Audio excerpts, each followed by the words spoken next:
खुलुमबाय एडुकेशन बड'लेण्डआव नोंथांमोनखौ बरायबाय। फंबाय बिनानावमोन, आं दिनै नोंथांमोननि सेराव फिन लानानै फैदों सोंनाय फिननाय आयदा। नोंथांमोना दासिमबो जुदि आंनि चेनेलखौ साबस्क्राइब खालामाखैबा दानो खालामना ला आरो बेल आइकनाव थुखावना हो, दामखावना हो, जाहाथे नटिफिकेसनखौ मोनग्रोयो आरो आं आपल'ड होनाय भिडिअखौ सिगांग्रो नायनो हायो।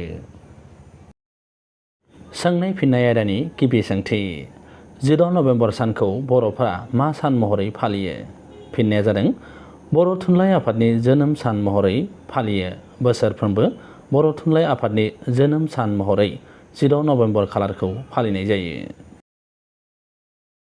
नैथि सोंथि। बिबार लाइसिनि सुजुगिरिया सोरमोन? जों मिथिगौ बयबो। बिबार लाइसिनि गाहाय सुजुगिरिया जादों सतिश चन्द्र बसुमतारी आरो बिबार लाइसियानो जादों बर'फोरनि गेजेराव नुजाजेननाय एबा फोसावजेननाय गिबि लाइसि। थामथि सोंथि। सोर बर' फिसाया आसामनि गेजेरावनो हायार सेकेन्डारि जोबथा आनजादाव सेथि रेंकआव उथ्रिसारदोंमोन? बेनि फिननाया जादों मनज स्वर्गियारी। मनज स्वर्गियारी बिथाङा हायार सेकेन्डारि जोबथा आनजादाव सेथि रेंकआव उथ्रिसारदोंमोन। ब्रैथि सोंथि।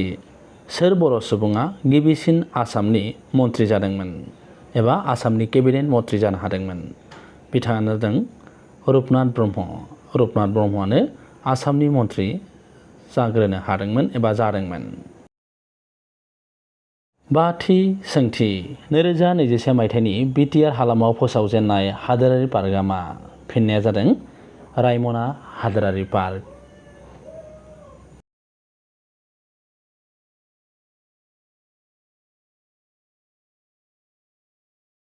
दथि सोंथि। बिटिआर हालामनि लावसिन दालाङा मा? जों बयबो मिथिगौ बिटिआर हालामनि लावसिन दालाङानो जादों हाग्रामा दालां आरो हाग्रामा दालाङा दङ चिरां जिल्लायाव। स्निथि सोंथि। आबारि सुंद' सल'खौ सोर लिरदोंमोन?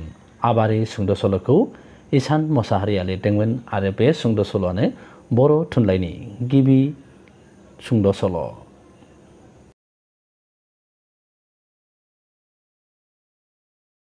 दाइनथि सोंथि। बिटिसिनि गिबि बिसायख'थिया मा मायथाइयाव जादोंमोन? जों बयबो मिथिगौ 2005 मायथाइयाव बिटिसिनि गिबि बिसायख'थिया जादोंमोन।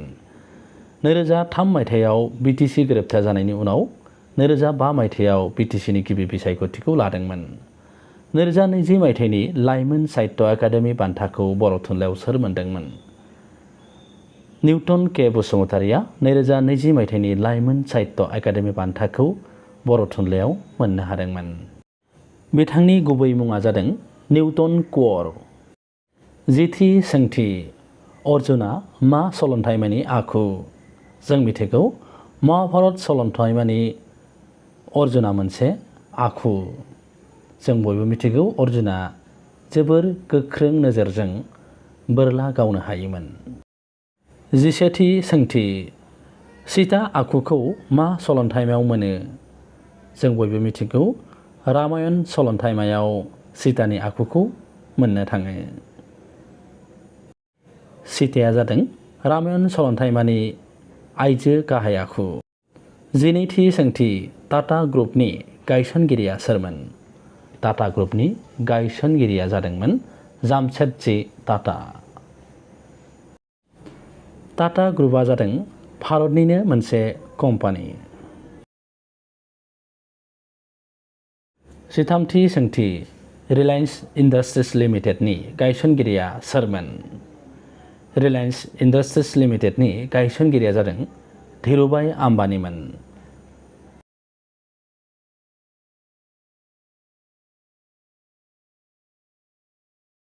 जिब्रैथि सोंथि। बर'लिननि दिहुनगिरि आरो बिगोमाया सोरमोन? बर'लिननि दिहुनगिरि आरो बिगोमाया जादों गौरमहन दत्त। बेयो गिबियाव कलकातायाव बेखौ जागायदोंमोन बा कलकातायाव बेखौ जागायनानै बेहायनो फानजेनदोंमोन। जिबाथि सोंथि। आसाम आन्दलननि गिबि मुंख्लंआ सोर? आसाम आन्दलननि गिबि मुंख्लंआ जादों खरगेश्वर तालुकदार। बिथाङा आथिखालनि बजालि जिल्लानि भबानिपुराव मुंख्लं जादोंमोन। 16थि सोंथि कनकलता बर'आ माब्ला मुंख्लं जादोंमोन? कनकलता बर'आ 1942 मायथाइनि 20 सेप्तेम्बराव गहपुराव मुंख्लं जादोंमोन।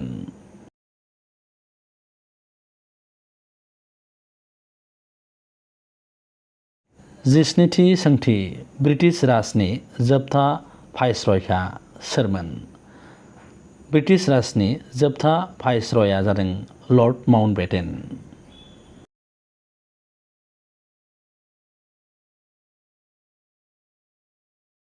18थि सोंथि राजा हरिचन्द्र राव गैयै सावथुननि दिथागिरिया सोरमोन? राजा हरिचन्द्र सावथुननि दिथागिरिया जादों दादा साहेब फाल्के। बिथांनि मुङावनो आथिखालाव बलिउडआव देरसिन बान्थाखौ होनाय जायो। 19थि सोंथि गिबि हिन्दी रादाब बिलाइया मा? गिबि हिन्दी रादाब बिलाइया जादों उदंत मार्तान।